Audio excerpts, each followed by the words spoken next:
Now give me a beat.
Since he joined his first band in rural Victoria, Brett Garsed has moved steadily onward to become one of the most exciting and groundbreaking guitarists to ever come out of the land of Oz.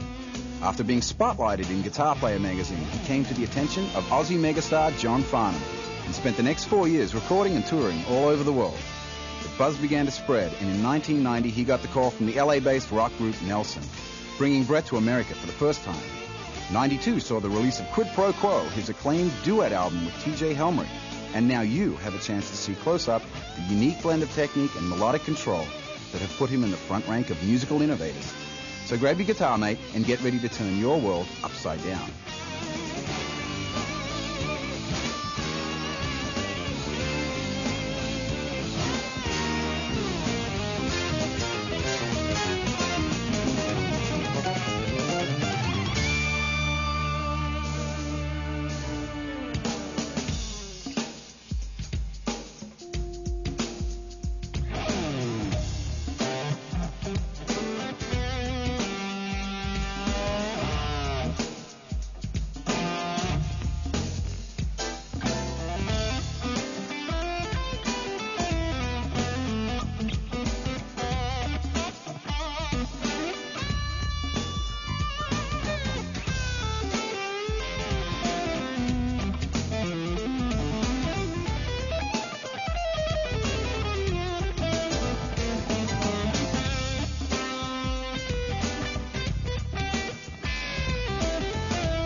Hi, I'm Brett.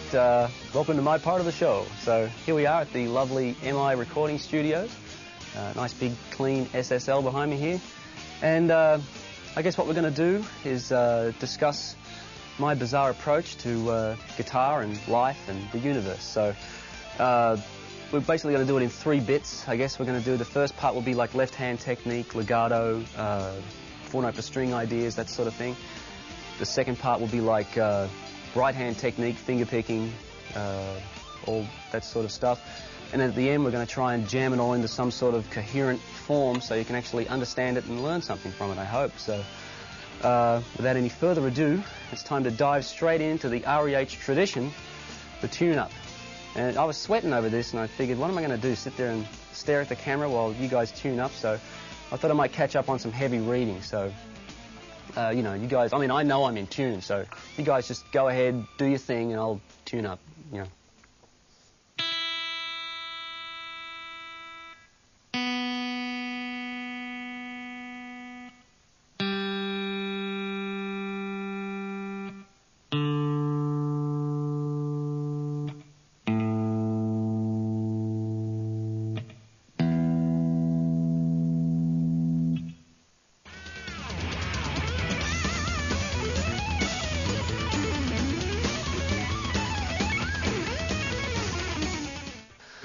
Okay, the first thing I guess we're going to touch on here is legato technique. In the world of music, I know legato means a lot of different things to a lot of different people, but to guys like you and me and gals like the gals out there that are in love with this weird thing here, it means incorporating hammer-ons and pull-offs with the left hand rather than alternate picking every note.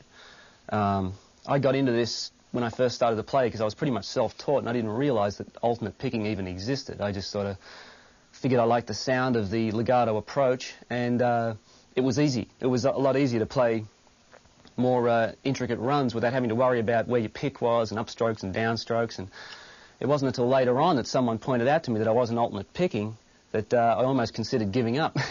And luckily, I sought out other players like Alan Holdsworth that inspired me to continue, because then I realized that there's no right or wrong way. There's just whatever you like to hear. And I definitely really liked the sound of legato playing. So Holdsworth actually influenced my note choice a lot too, which we'll probably get into later. But the first two things you'll probably find out about legato playing is, number one, you tend to think this way along the neck. You don't really think crossways.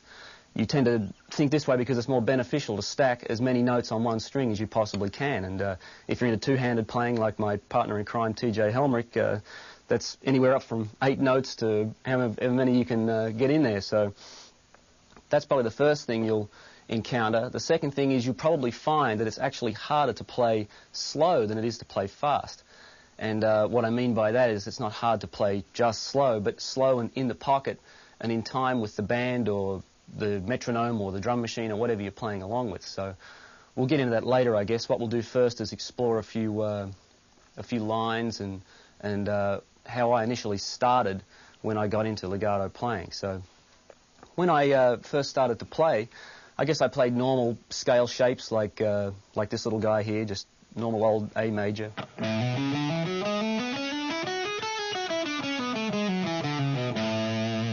You know, real simple stuff like that. It wasn't too involved. And then, like I said, when I heard Holdsworth, I heard a lot of the passing tones and chromatic stuff that he did.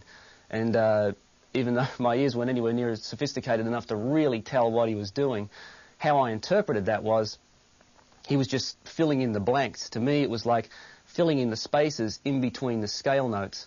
And what that meant to me was 4 notes per string.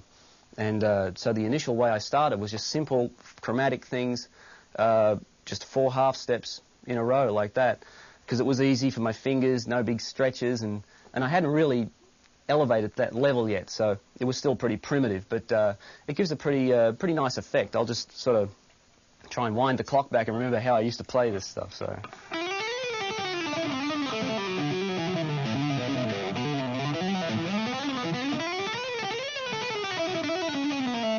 you know, it gives a nice sort of rolling effect, like a roller coaster type of thing. And once you actually figure out a few little scales and positions where you can use this stuff, it sounds really nice. Gives you some nice chromatic passing tones and gives you a lot of variation too. You probably wouldn't want to do it all the time because it'd get kind of repetitive and boring, but you know, that's part of the learning process, I guess. So anyway, what I really did was I would take simple things like this major scale shape I started with and fill in the blanks. So instead of simply playing, I would play, and so I would get more notes for my finger mileage, you know. So what I would do is I would take that and expand upon it as far as I could.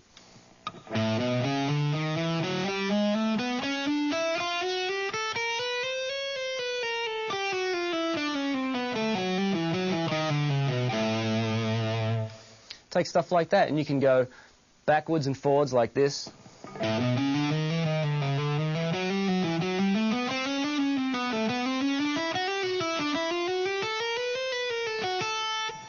So it's a very cool approach. It's totally limitless in its applications, and it's easy on the hands, and it's very effective for spicing up otherwise mundane-sounding scales. So you can apply it to anything. It works really well around chromatic ideas, actually, not chromatic, pentatonic ideas, I should say, because they're all pretty much arranged pretty straightforward across the neck with lots of 4 semitone gaps. Like if you take like A minor pentatonic like this,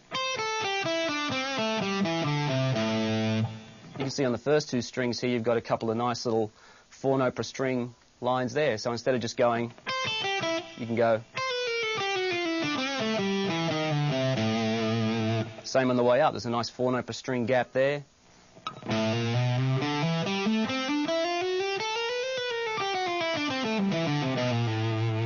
So it works really great with that sort of stuff.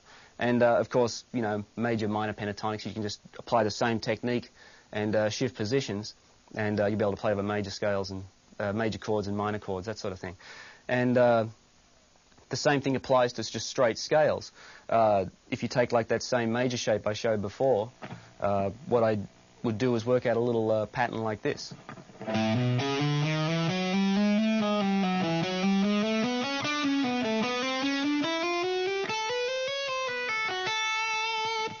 And just like I said, filling in the gaps.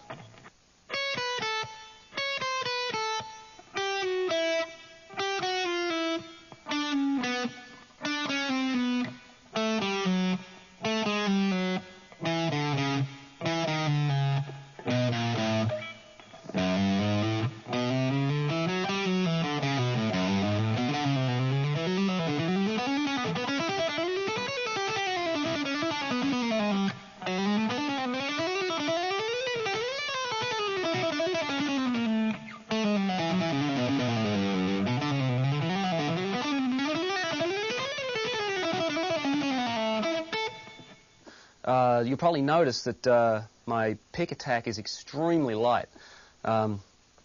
This isn't a rule, but it's because I vary it from time to time. Obviously, you want dynamics.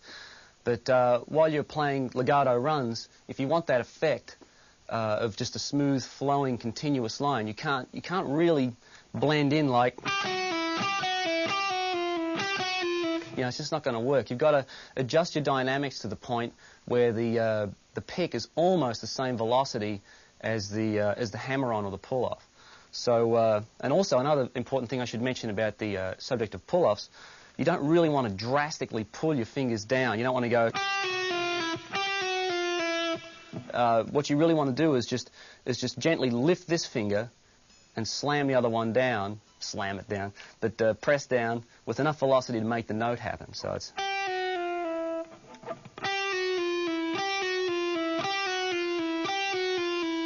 And you may notice that I actually add quite a few pick notes in there as well, because sometimes, as with the third finger you'll find on your left hand, it's quite weak, so it's hard to get enough velocity out of that to really make the note happen. So a lot of times in a descending pattern like that, I will use an upstroke and a downstroke for the 4th finger and the 3rd finger, then the other 2 will hammer on like this.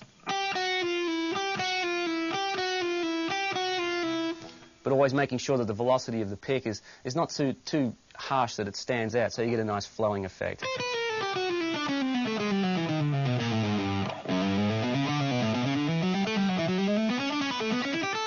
So it's a very gentle touch. You'll also notice I'm using a lot of my fingers on my right hand, but we'll get into that later.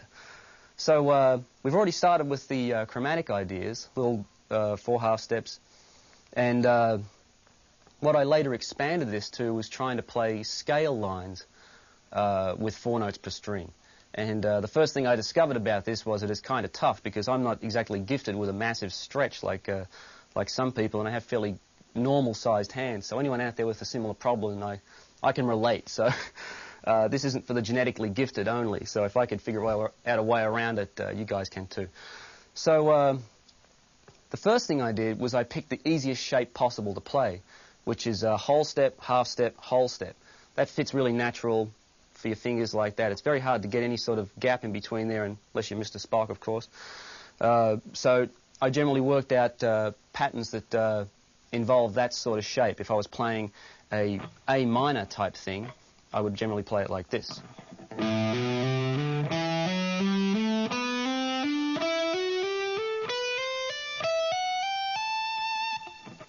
That's A Dorian, but you know what I'm getting at.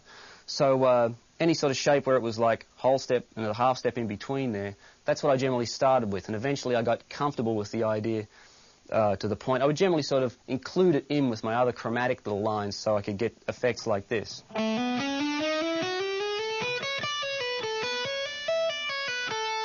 That's about as far as I'd go with it at first because I was still testing the waters with it.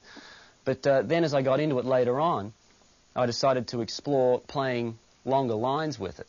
So the first way I really experimented with it was, of course, learning a major scale, simple A major scale, 4 notes per string, all the way up and down the neck, like this.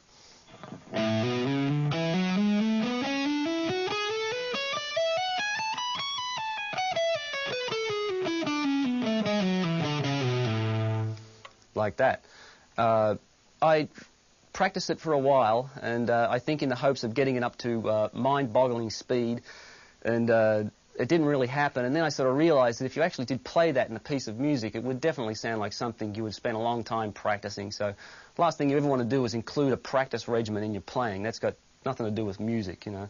It's supposed to be a means to an end. So the way I would utilize that in my playing was I would generally utilize it as a way of maneuvering around the neck.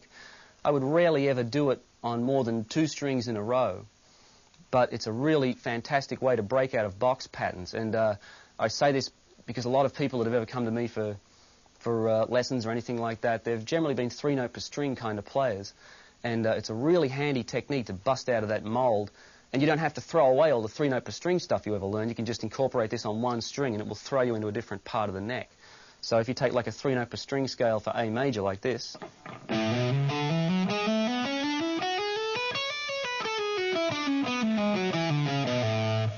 you're sort of generally locked in around this position here, between the 5th and the 10th fret. And if you want to bust out of that and get up to the 12th, 15th fret really fast, all you've got to do is just 2 strings, 4 notes per string. So,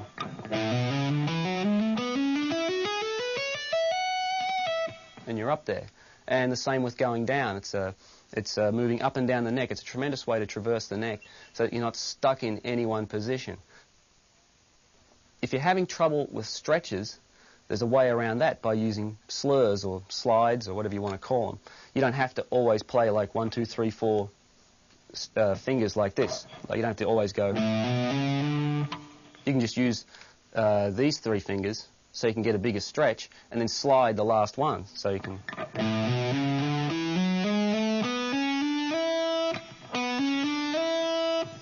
I use that all the time, and it's way more comfortable, and plus you can actually get 5 notes per string, so which I use a lot. So you can do things like. And there's actually a major pattern which I've worked out, which you may find helpful, which goes all the way up and then back down again, and at the note up here it has a slur, and at the bottom down here it has a slur. So it's 5 notes per string at each end of it. So it starts off like this.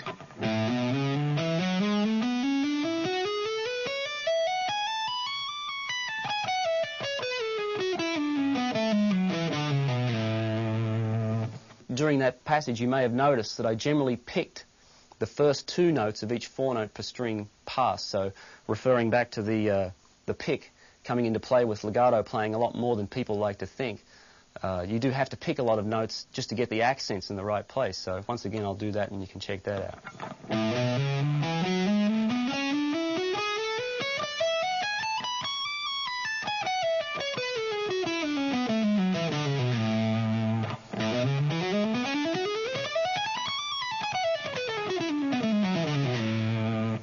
Okay, I should point out that this also works for minor scales as well, and this is one point where you will notice that there's quite a few stretches involved, but once again I want to point out that you can use the slurs instead of doing those huge stretches. So first I'll just play the simple minor scale, A minor. So.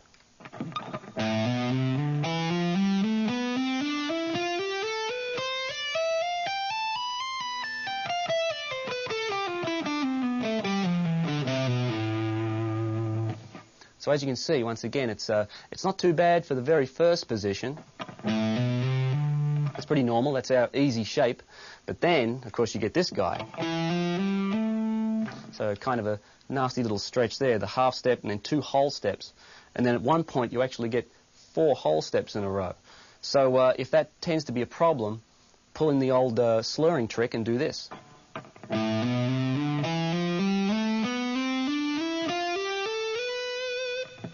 Okay, so I'm going to put on my hypnotic metronomic drum machine here, and I'll just play some lines, and you can see that it really is quite a challenge, and to stay in that pocket, you know, stay back in the groove, and especially with something like a drum machine too, because they never change, they never move, they don't fluctuate. Like a real drummer can hear different tempo changes from you and maybe compensate, but not the machine. So I'll probably start just playing like quarter notes at first, and then I'll get more adventurous playing triplets, stuff like that.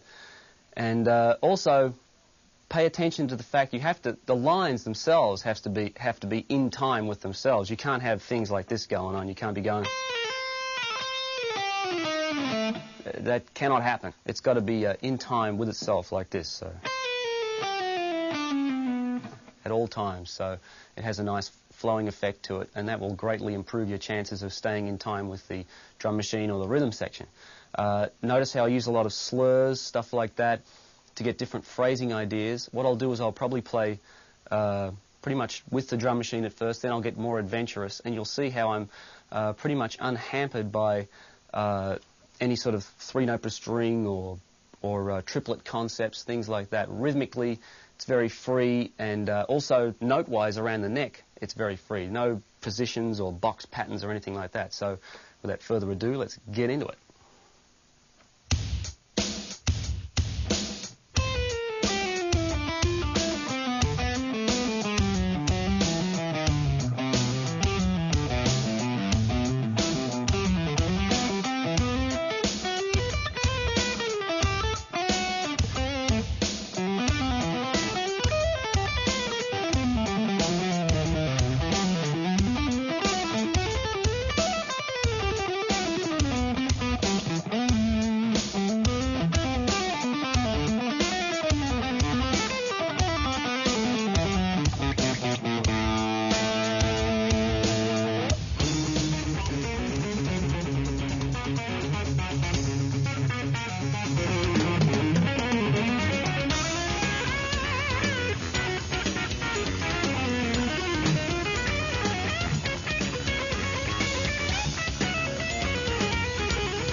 You may have noticed in conjunction with the pick, I use my fingers a lot.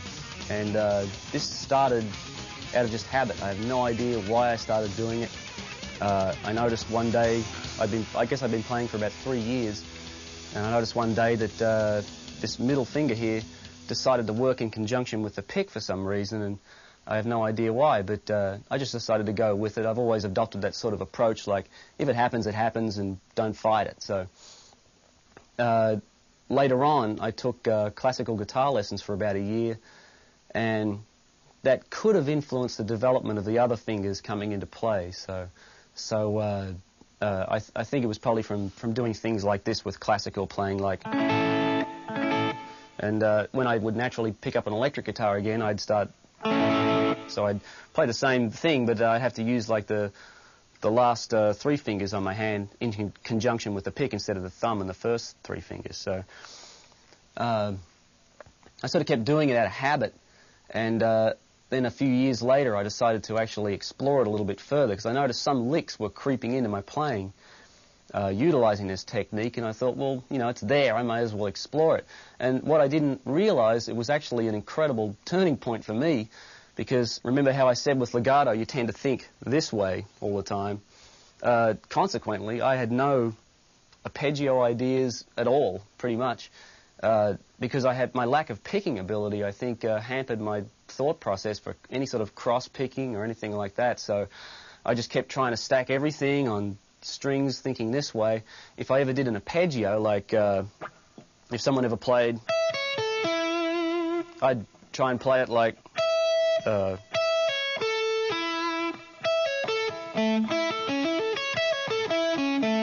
have to try and play it like that, try and work out arpeggios with string skipping and stuff like that. So it always utilized hammer-ons, because I couldn't do any sweep picking or any sort of arpeggio type stuff. So the finger picking really was a godsend to me, in the sense that it totally gave me this whole different outlook on the neck and a whole new bunch of ideas to try out. So the first thing, I guess, you would want to really check out is a little exercise kind of thing to get a bit of strength developed in your right hand. And I'll point out here right now that if you're slapping your foreheads and going, oh no, you know, I've just spent 10 years working on my alternate picking and my sweep picking, this guy's telling me to grow fingernails and, you know, take up finger picking. Don't think that. I mean, all the ideas that I'm presenting here, you can alternate pick them, you can sweep pick them, and you don't even have to play legato if you don't want. You can still do the 4-note per string thing and pick every note. So I'd hate to see somebody throw away years of hard work just because they thought they had to take up another approach. But it's the concept that's really cool, so I just wanted to share that with you. I have one little warm-up exercise that I do just to get the fingers and the right hand warmed up in general. It uses a very simple little major 7 shape, like just that sort of thing. And what I do is I just roll backwards and forwards. So it's 1, 2, 3, 4, 4, 3, 2, 1, backwards and forwards, alternating between this pair and this pair, just to get a bit of strength developed between those two guys. And I just simply do this.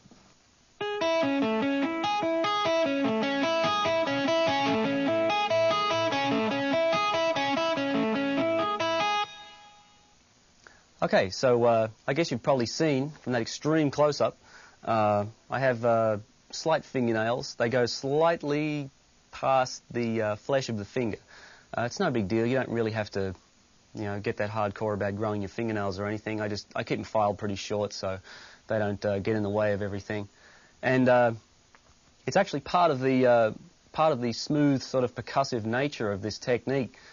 Part of it lies in the fact that it's the flesh of the finger that hits the string first, and then the nail follows through. You can sort of hear it.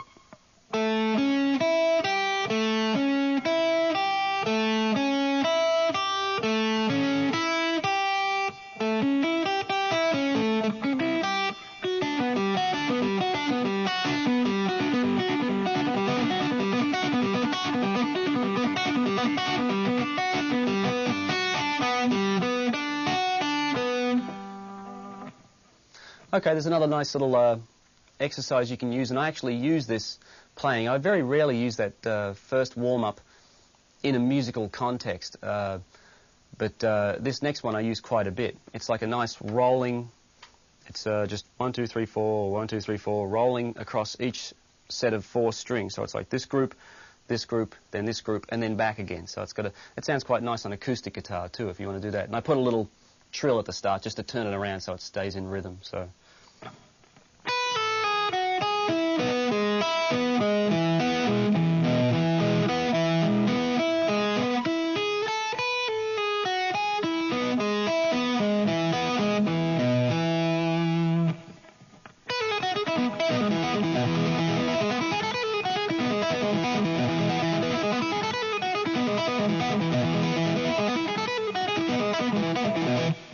Okay, so some of the initial simple ideas that I came up with from this technique were actually based around our little friend, the major 7 arpeggio, the little or chord, I guess. And the first thing I did with that was take that same shape and apply it to the other strings. And of course, if you try that, you'll find they're not too musical. You know, I have no real desire for a thing like that. I want to have something that's going to make music. So what I did was I worked out a way to play that on those groups of strings while still being musical, and this is it.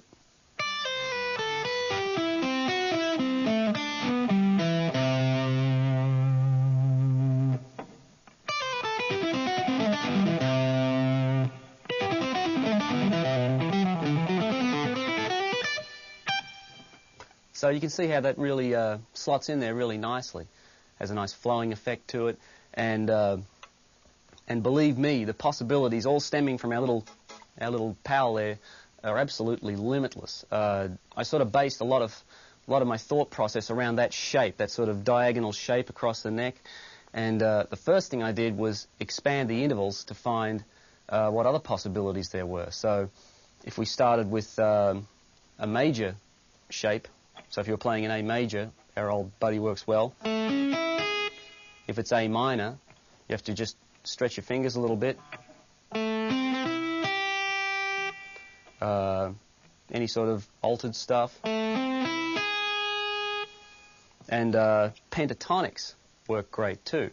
They're a bit of a stretch, but what you generally do if you want to play A pentatonic, all you have to do is start on the fifth, and you get a really nice minor pentatonic.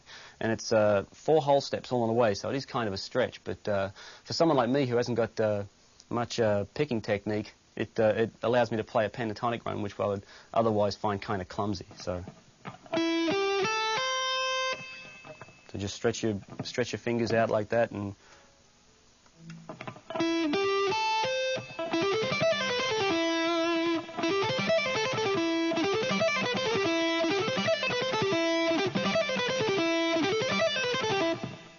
when you incorporate the major 7 idea with that, you get a really nice ascending pattern. And all you have to do is tag it with a little slur on each string. It'll be either the first string or the 4th string, and you can continue on up the neck, and you'll hear it.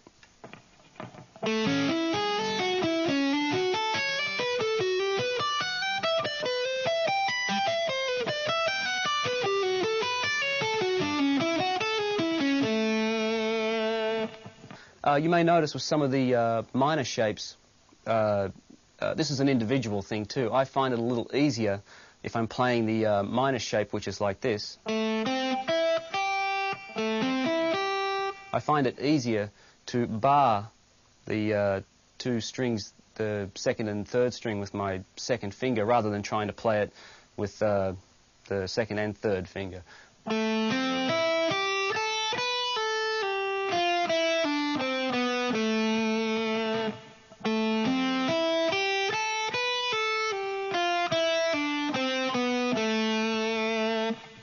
I just find that a little simpler, and it's a lot less to think about when you're playing fast or something like that, or my fingers get tangled up, so it's a lot easier for me to go rather than try and juggle my fingers around. So it's a personal thing, if you want to get in, just get into that, just find a shape and then figure out the most comfortable fingering for you. But that's definitely the most comfortable for me.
So it's important when you're combining ideas like arpeggiated ideas with sweep picking or finger picking, and you're combining them with legato playing, don't make the picking parts too dominant over the legato playing, otherwise it'll sound completely out of context.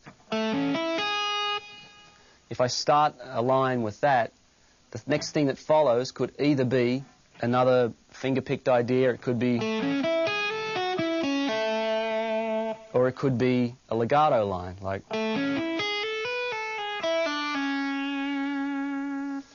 The one cool benefit about this whole technique is actually its limitation. The fact that it's really awkward to try and play 6-string arpeggios. The good thing is, by its very nature, it's really easy to play just 2 strings, 3 strings, 4 strings, so you can get things like this happening.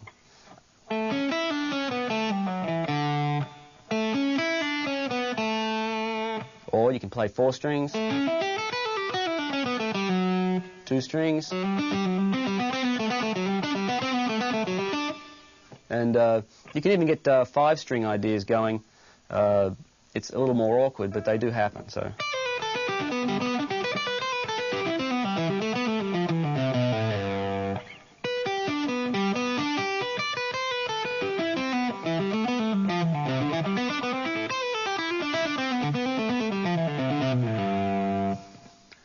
Notice how it's almost impossible to really pinpoint what's happening at any one time, and that's because the two things are so interwoven that there is no real differentiation between the two. It's just one big style now. So what I should do now is probably turn on our old friend, the drum machine, and just improv for a while and move around the neck and give you a chance to check this out at close quarters.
I first began to play guitar at about the age 12 upon hearing Ritchie Blackmore play the intro to Speed King.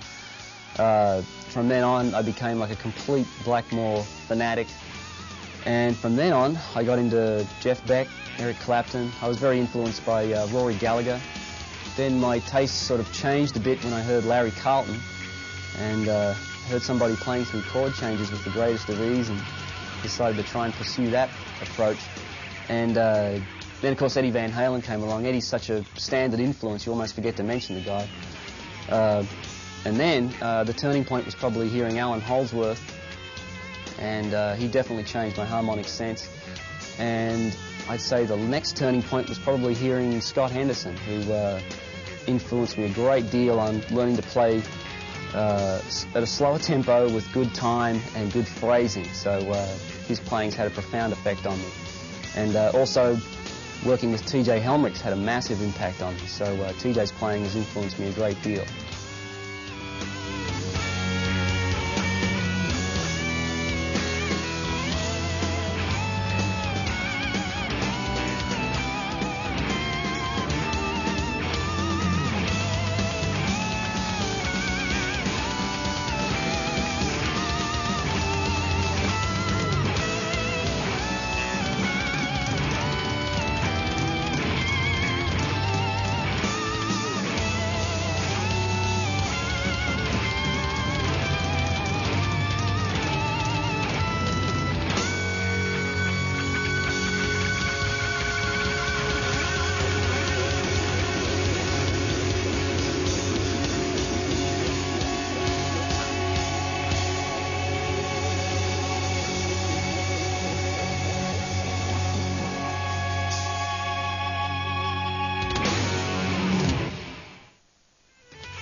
another thing that's really evolved for me over the years, and this technique has really helped it, is my note choice. And it's probably due to listening to a lot of people like Alan Holdsworth, Scott Henderson, a lot of fusion players, and actually primarily guitarists that are probably influenced by horn lines. I got it on the back end, like most guys.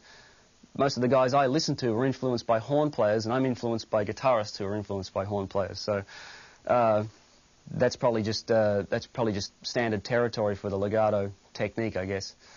But when I generally play over something like just a straight A chord, like a Mixolydian sort of thing, I never limit myself to just the notes in that scale. I never stick always around.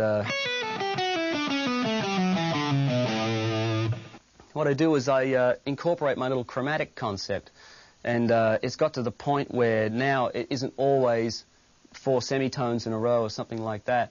It's busted up to the point where it's pretty much just random. So if I was going to play a line like,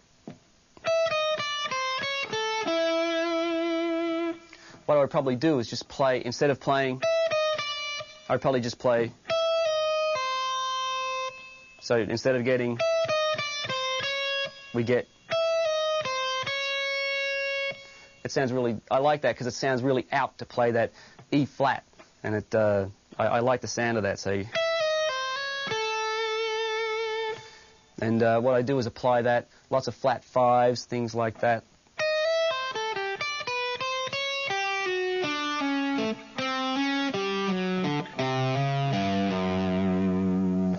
And when you play them up to tempo, they have a nice flowing feel to them.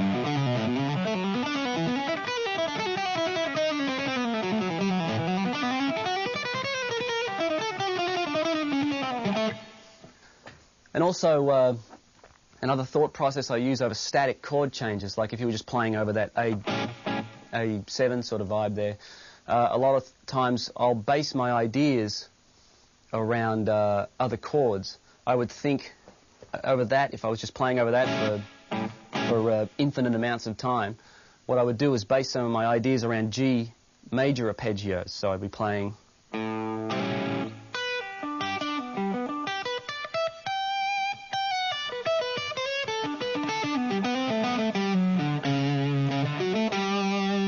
And making a conscious effort to target those notes so that it's a little more than obvious, that it sounds like I'm superimposing another chord over the top. Of course, the way I do it mightn't be that obvious, like that I'm just playing a. I would mix them in a lot more, but that's definitely the idea. Also, D major works great.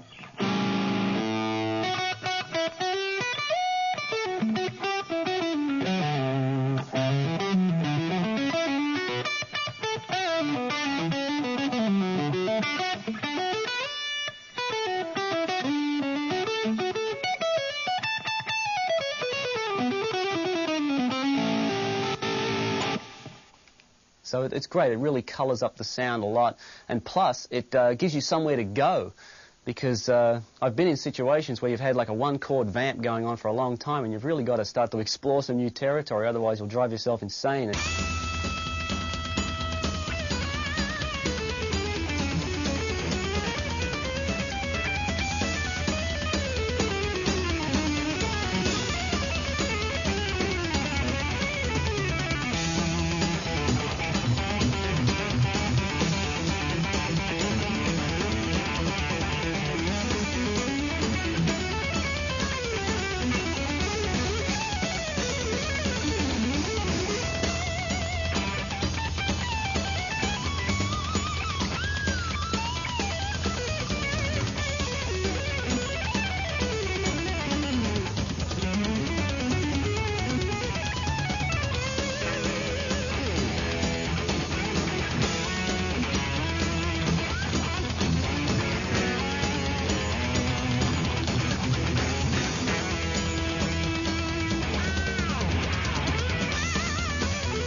when I'm thinking through chord changes, the philosophy I try and adopt is that as the chords change, wherever I am on the neck, my thought process has to change rather than shifting positions.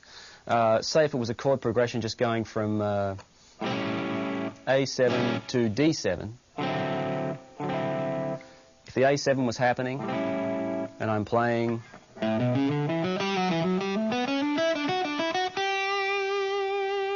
and on that note the change goes to the D7, instead of going and like doing this huge position shift, what I would do is the minute I land on that G, it would all of a sudden become the 4 of the D chord. So A.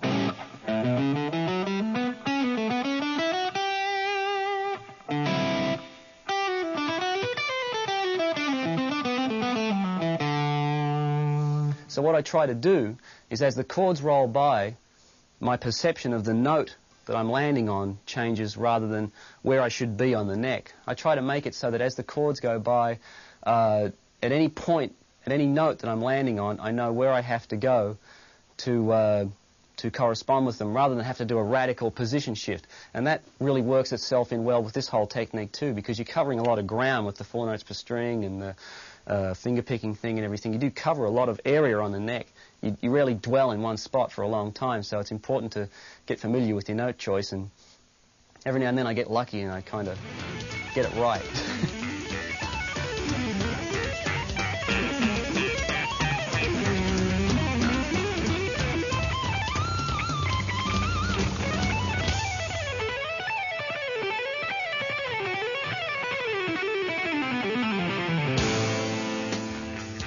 I am primarily self-taught, and I played by ear for a long time, purely going by instinct, hearing what I liked in a chord, and I knew that if I heard this chord, I could play.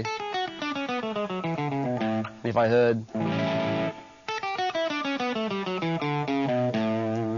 I didn't have any idea what the mode was. I didn't even really care. All I knew was that I had to change that note, and then I could play over that chord. So my ear developed to a point where I could pretty much hear changes go by and just follow them. And as long as I weren't too complex, I could get through them unscathed. As the music I gradually began to like involved more complex chord changes, I had to develop more of a knowledge of certain scales and that sort of some sort of technical aspects of it. But when I hear a chord, I can instantly tell what the thirds and the fifths, the sevenths and everything, all that sound like and their relationship to the note I'm playing.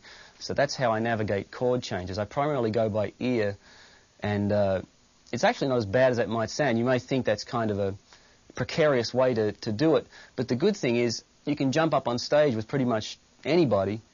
Well, maybe not anybody, but jump up on stage with somebody and have a quick impromptu jam session, and you don't have to have a chart in front of you. You don't even really need to know what key the song is in. Just start playing and feel your way through it. So it becomes a very instinctive approach. I would definitely recommend that you develop your ear as much as possible, as well as the other aspect, of course, the technical aspect. A good tool I used for doing that is to simply play to the radio. Just put on the radio and solo over the chords to the records that they play, the tunes, and flow through the changes. And the good thing is if you can cop a station that has a playlist that isn't anything like you'd normally listen to, so you don't know any of the songs, you've got to think really fast to cop the changes, and that's generally the sort of practice method I use.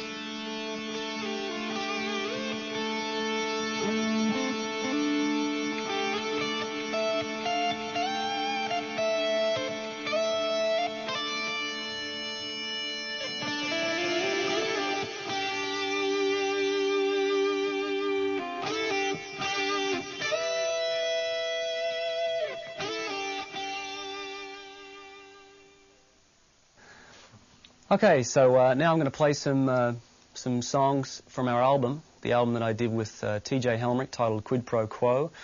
Obviously TJ's not here, he's in the studio at the moment mixing our follow-up album titled Exempt, and you'll probably notice that I'll be using a harmonizer to duplicate some of the harmony melodies we did on the tunes. The first song is a ballad titled Megan, and I decided to choose a ballad because it'll give you some of the ideas of the subtle phrasing, things you can get with legato, so you don't have to be ripping and burning and tearing all the time. Chord-wise in the tune, the first part of the solo is pretty much over a D minor, and I'll be playing D Dorian. Then it'll move to a C to B flat progression, which I'll probably dwell on B flat Lydian and that sort of thing. And towards the end of it, it will be pretty much a bluesy thing over A. My ideas will probably go back from A minor blues to A major blues, so it'll be great. Get some of my bluesy licks in there. So hope you enjoy it.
Okay, the next tune is A Musical Oasis Awaits Us.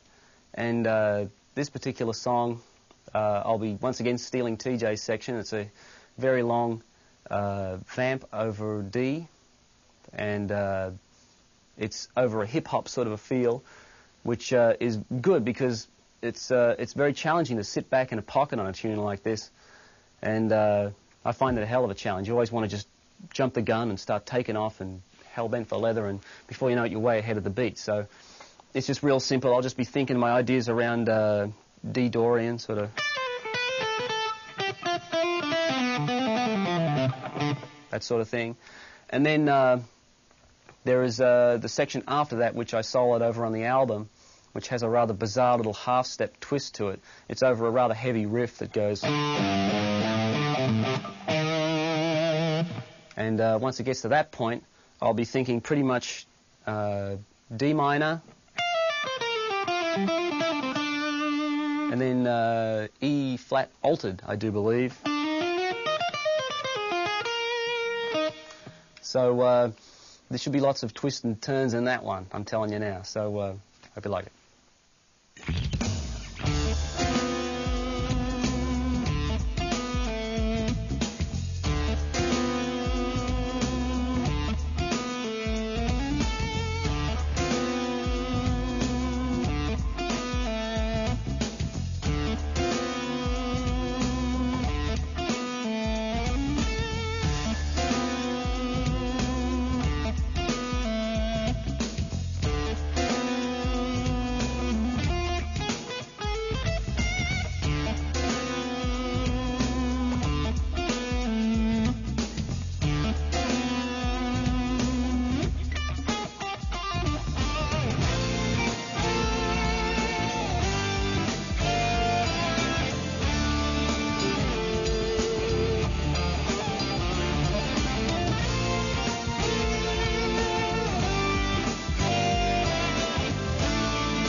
we're now about to embark upon our title track from our album Quid Pro Quo. Once again, a nice laid-back groove, back in the pocket, and good because you can play like straight quarter note ideas and get into some nice triplet phrasing ideas, so look out for that sort of stuff. I'll be looking out for it too. And the chords, the first chord is, so pretty much just F-sharp Dorian. And then it goes to, so same thing. And then to B Dorian. To that chord. Still B Dorian. Then to this deadly chord, which a whole host of possibilities present themselves, either F-sharp harmonic minor, or G major or G Lydian or something like that. G Lydian. And also D melodic minor. And then it's back to. So, let's hope I don't crash and burn.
as they say in the classics, it's been a beautiful thing. There's been a lot of love in the room, and I hope you got something beneficial out of it. I know I did. And I must say, it is interesting to examine your own style and find out some of the weird things that you do. You do learn a lot. So maybe when you get stuck in a rut in future, look to yourself rather than other people. Here I am, doing myself out of sales of this video, but you know what I mean. So thanks for joining me. It's been a pleasure.